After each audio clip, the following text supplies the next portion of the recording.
Did you know you're probably using flashcards the wrong way? It took me years of studying Japanese to figure this out, and today I'm going to reveal the dark side of flashcards, issue that might be tricking your brain into thinking it's learning fast, while it's actually holding you back. I will also share solutions you can start using today to make flashcards easier to remember, less overwhelming, and more effective. Plus, I will give you my personal tips on how to learn your target language in the most efficient way possible.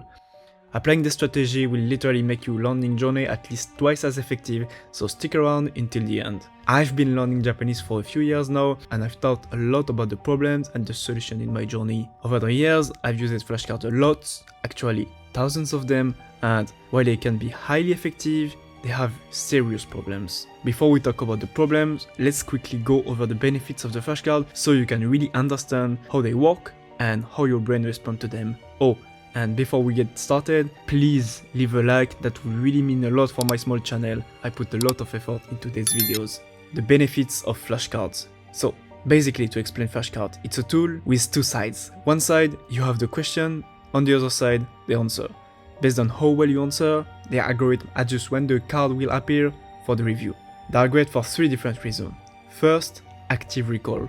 Flashcards force you to actively recall information. For example, when learning vocabulary, you have to search into your memory for the answer, which improves the connection. Second, spaced repetition. The system spaced out reviews based on how well you remember each card. The more you struggle with a word, the more often it shows up. This can be really helpful, but also tricky, and I will explain that later. Third, the convenience.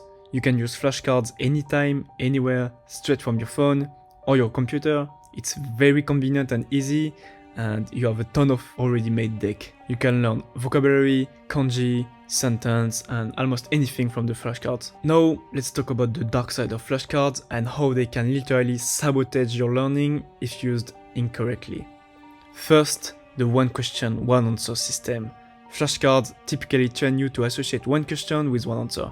For example, you might recognize the word taberu, which means to eat in isolation, but struggle to identify it in a movie when conjugated into the past negative form like tabenakatta. And creating separate flashcards for every conjugation isn't realistic. Yeah, I mean, if you learn grammar, you might be fine, but doing flashcards, you just learn one question, one word again and again, and doing flashcards a lot, I had this problem at the beginning, so really listen to the rest. This issue is even more pronounced when learning kanji. For example, take this character, it roughly means something like life, but can have many different readings and many pronunciations depending on context.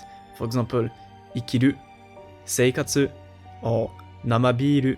I'm not saying flashcards really suck, it works really well for memorizing basic information, but it struggles with complex, context-dependent ideas, and that's exactly what a language is. It's not just basic information you can print in your brain like that, it's a much more complex thing. Second, the flashcard overload.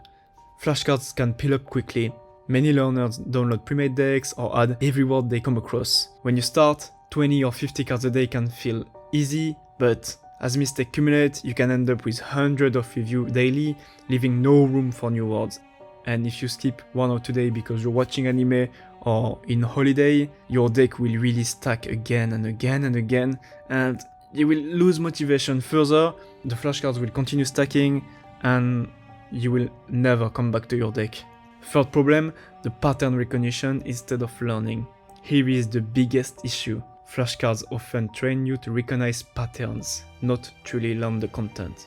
Your brain starts memorizing the deck sequence or subtle clues like kanji shape instead of fully understanding the word or concept. I'm sure you already experienced this pattern recognition. For example, when you're doing a deck again and again, you're just reading the beginning of the question or something like that, or the beginning of the word, and you just know the answer already. But you don't really know the answer. You just know the answer to that flashcard, to that pattern. Your brain didn't really understand the vocabulary or the language behind. It's just know the pattern. It's like playing a song on an instrument.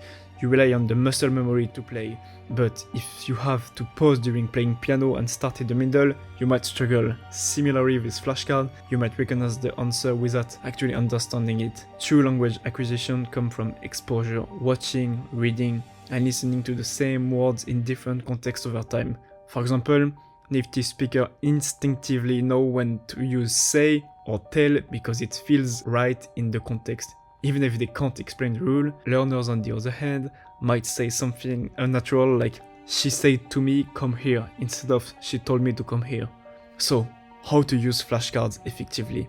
Despite a lot of problems, flashcards are a really incredible tool when used correctly, and here is exactly how to make them work for you. First, create flashcards from context.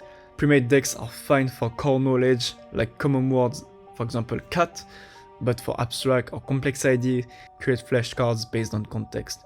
For example, instead of brute forcing kanji like this one, learn it within words you encounter while reading, watching movie, or listening to podcasts.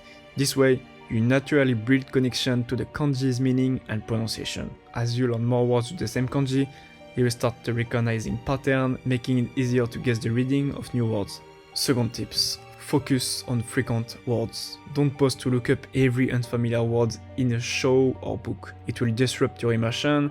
Instead, add only the most frequent or important words to your flashcards, especially those that appear multiple times. For Japanese learners, reading is particularly powerful because it trains you to recognize kanji in context, understand grammar, and learn vocabulary at your own pace. By the way, I built my own language app with a friend called Shinobi Japanese.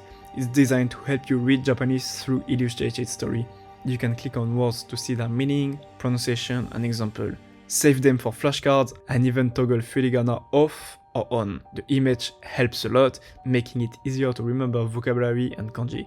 It's free, so give it a try. I will put the link in the description. Third, manage flashcard session. Don't overdo it. Flashcards should be like snacks, not your main meal. Spread your sessions throughout the day, 10 minutes in the morning, on the bus, or before the bed. This approach reduces burnout, prevent pattern recognition, and give your brain times to rest between review. Start with just 10 cards a day and gradually increase. Even 10 cards daily adds up to 300 words a month and 3,600 words a year.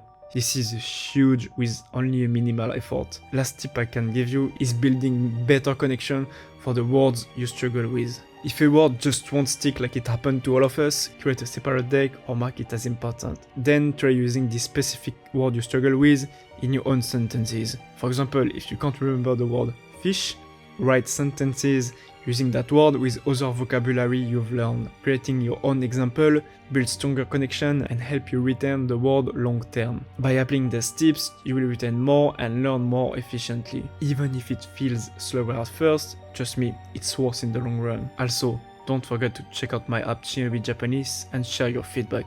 Let me know about your language learning experience in the comments and subscribe for more videos. Ciao!